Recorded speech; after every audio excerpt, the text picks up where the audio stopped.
নমস্কার বন্ধুরা, আমি নীলিমা। সবাই কেমন আছেন? ভালো আছেন? এই দেখুন, আজকে আমি বানিয়েছি ডিমের কারি।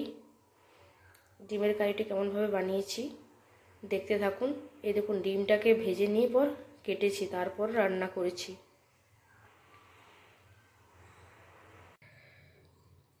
এই দেখুন, এখানে দুটো ডিম ফাটিয়ে গ্লাসে নিয়ে নিয়েছি। আর এতে দেব লঙ্কা কুচি, আর দেব পেঁয়াজ কুচি একটু দিয়ে ভালোভাবে ফেটিয়ে নেব লবণ দিয়ে দিলাম। চামচ দিয়ে ভালোভাবে ফেটিয়ে নিয়েছি। এখানে কড়াইয়ে তেল দেওয়া আছে আগে থেকে, ওই তেলে ডিমটা ভেজে নেব।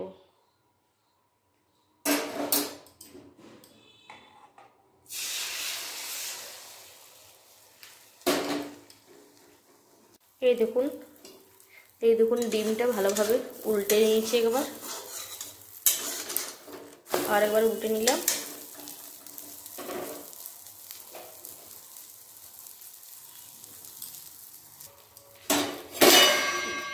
ডিম ভাজা হয়ে গেছে, এরপর তুলে নেব। এই দেখুন, ডিম ভাজাটা ছুরি দিয়ে কেটে নিয়েছি, 4 পিস মতো করে নিয়েছি। এরপর এখানে কড়াই বসিয়ে দিয়েছি, এতে দেব সরষের তেল। এই দেখুন, তেল দিয়ে দিয়েছি। তেল গরম হয়ে গেছে, এতে দেব গোটা জিরে আর তেজপাতা। আর এখানে পেঁয়াজ বেটে রেখেছি, আর আদা রসুন আর কাঁচা লঙ্কা বেটে রেখেছি, আর এখানে টমেটো কুচি করে রেখেছি।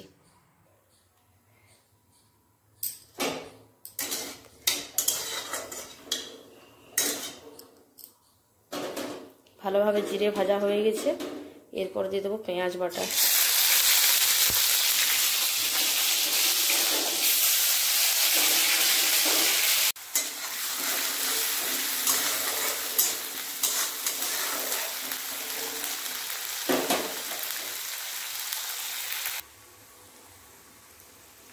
পরিমাণ মতো লবণ দিয়ে দেবো।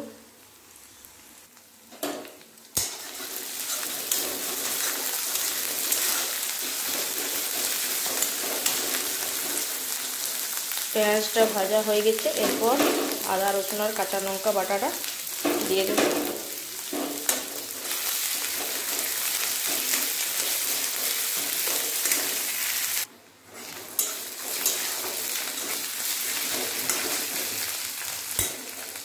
পেঁয়াজ আদা রসুন ভালোভাবে ভাজা হয়ে গেছে, এরপর দেব টমেটো কুচি।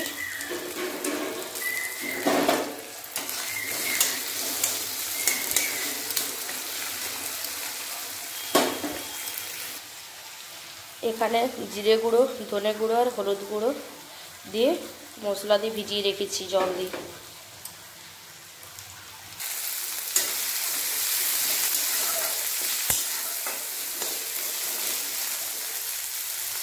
টমেটো ভালোভাবে গলে গেছে, এরপর মশলাটা দিয়ে দেবো যেটা ভিজিয়ে রেখেছি।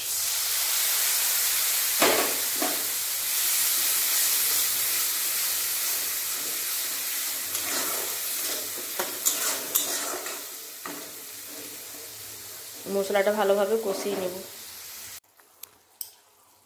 এখানে দিয়ে দেবো কসুরি মেথি, একটু দেবো কম করে। কসুরি মেথি দিলে গন্ধটা ভালো হয়।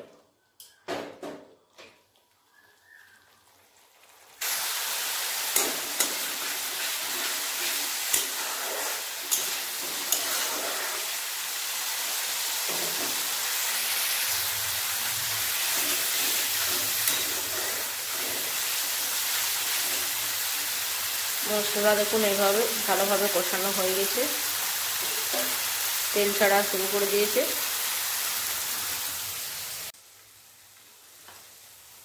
এরপর দেবো জল দিয়ে দেবো, কম করে দেবো জল, বেশি দেবো না।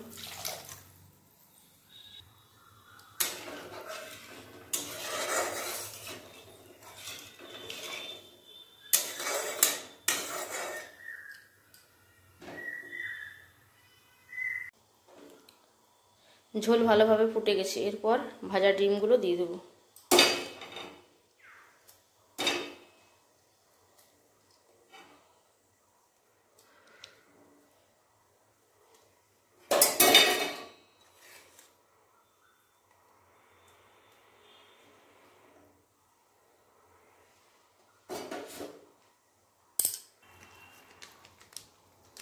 এরপর এতে দিয়ে দেবো গরম মশলা গুঁড়ো।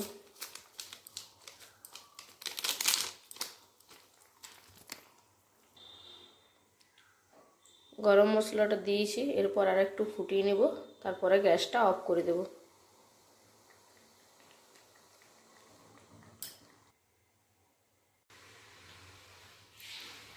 এই দেখুন বন্ধুরা, ডিমের কারিটা একটা বাটির মধ্যে ঢেলে নিয়েছি। কেমন হয়েছে রেসিপিটি সবাই কমেন্ট করে জানাবেন। সবাই ভালো থাকবেন, সুস্থ থাকবেন। বাই বন্ধুরা।